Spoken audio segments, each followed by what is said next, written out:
let's talk about gold a little bit. Woody, why don't you introduce Yoli for us? Okay, I will certainly do that. The other day I was looking around on seekingalpha.com, which is a pretty good website. A lot of people take a look at that. They all have a tremendous number of good contributors. And I ran across an article written by a gentleman by the name of Yoni Jacobs. He is the managing director of an LLC and a website called thechartprofit.com. And the headline on that article was the impending collapse of the gold bubble. I thought, with gold really at all-time highs, backing off a little bit today, but, recently making all-time highs, I thought, boy, this is as timely as we're going to get, so I wanted to bring him on the show and have him give us his feelings about possible gold bubble and a possible burst of that bubble. So we welcome him to the show. Yoni Jacobs, welcome to Business for Breakfast. Thank you. Good morning. Well, tell us, build a case. People continue to pile into the yellow metal here, although I will say this, with an earthquake in Japan, gold actually backing down. Spot gold, I'm looking at it down to $1.66, so maybe that tells you something. But people just seem to have no end to their appetite for gold and gold mining stocks and the rest of it. Make the case as to why maybe they're looking the wrong direction. Well, that's definitely something to notice today when you have, gold has run up from near $200 about 10 years ago to over $1,400 today. That's a 500% increase. And the reasons why they bought them make sense. They're very strong fundamental stories for buying gold. You have global crises, you have stagnant recoveries, you have high unemployment, you have potential for war now, especially with Libya and the Middle East. And gold is understandable as it's a store of value. It's a protection against currency devaluation when we have the dollar struggling. It's a protection against inflation with commodity prices soaring. And one of the biggest reasons for buying gold has been the fear hedge. You have all these things that investors are afraid of, and what they do is they go buy gold just in case the world collapses on them. But I'd also point out that today with another aftershock and earthquake in Japan, if people are buying gold for the fear hedge, we should have seen it jump up today. But it actually fell together with the market when that happened. So those are the reasons why gold has been a good buy and has made a lot of people a lot of money. But what we don't agree with is that the price of gold is justified. Even though the reasons for buying gold might be justified, the current price that it's at is not justified. And we find three main reasons why gold is showing signs of a bubble. Number one, there's over-speculation. We see a lot of signs that investors are with the gold trade. Number two, we have extreme expectations where people are just expecting gold to continue to rise, even if the economy gets better, even if it gets worse. It seems that no matter what happens, gold is everyone's expecting gold to go up. And number three, we see massive publicity. We see that it's on the news, it's on every financial channel, it's on covers of the Wall Street Journal, and they even have a new show that came out recently. It's called Gold Rush Alaska.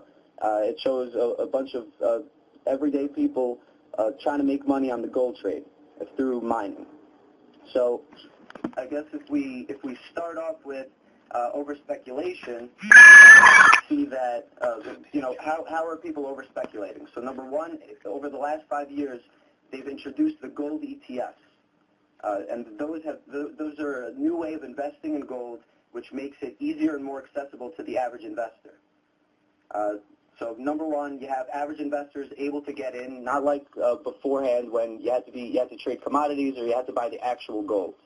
That's number one. Number two, we're seeing We Buy Gold stores on every corner. We're seeing commercials everywhere. Even if you looked at my article, you'd see that there's a gold advertisement on the side of my article that's betting against gold. So I thought that was pretty interesting. We're also seeing gold vending machines.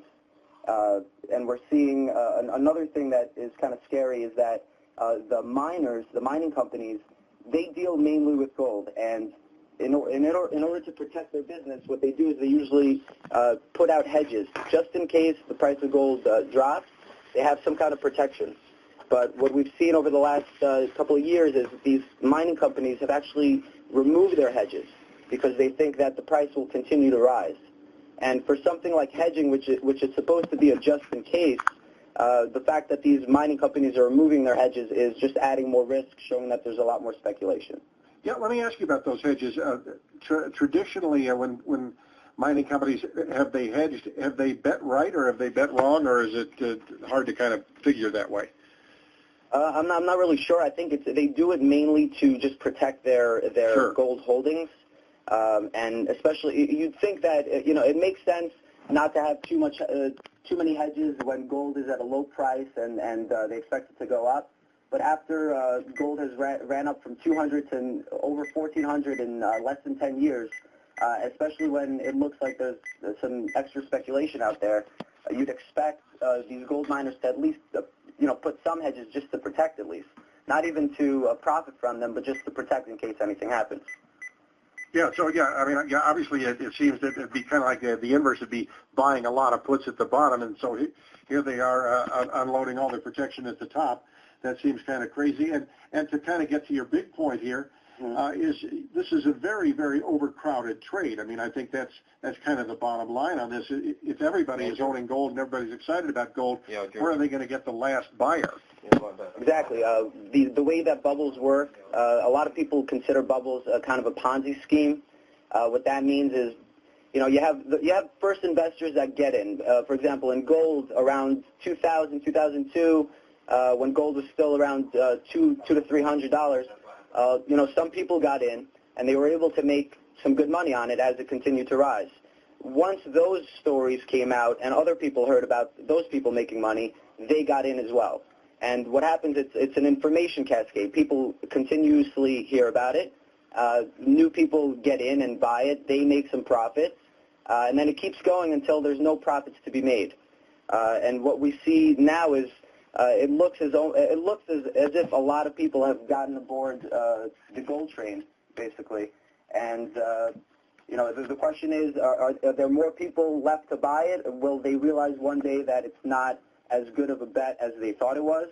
And if that day does come where they realize that gold was not as safe of a bet as they thought, you'll see a lot of people rushing to the doors to sell it, and that's what will show that it's the end of the bubble.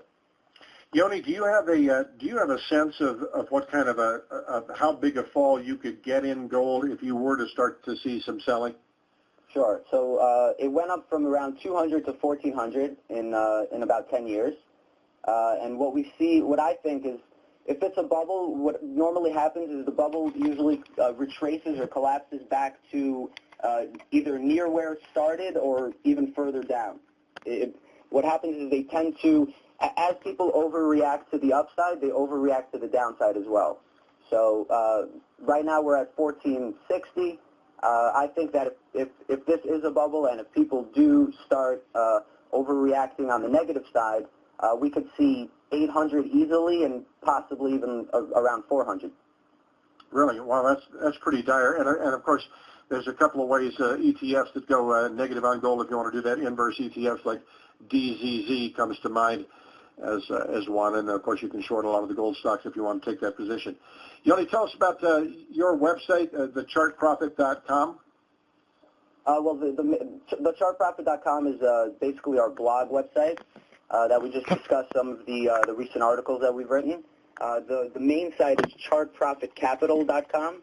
Okay. We run a small hedge fund in New York, and we use a lot of these psychological data and like sentiment to pick our stocks. We use chart patterns, and we use basically fundamental stories such as this. But when you look at gold, for example, you can look at the fundamental story, which makes a lot of sense. But if the sentiment behind it is extremely bullish, if people are too positive about something, sometimes that shows that we're near the end. I'd also like to point out that out of over 100 price target estimates made by institutions, investment professionals, analysts, and mining companies, it's over 100 estimates of where gold will be at the end of this year. Only 2 of them were actually below the $1,400 level.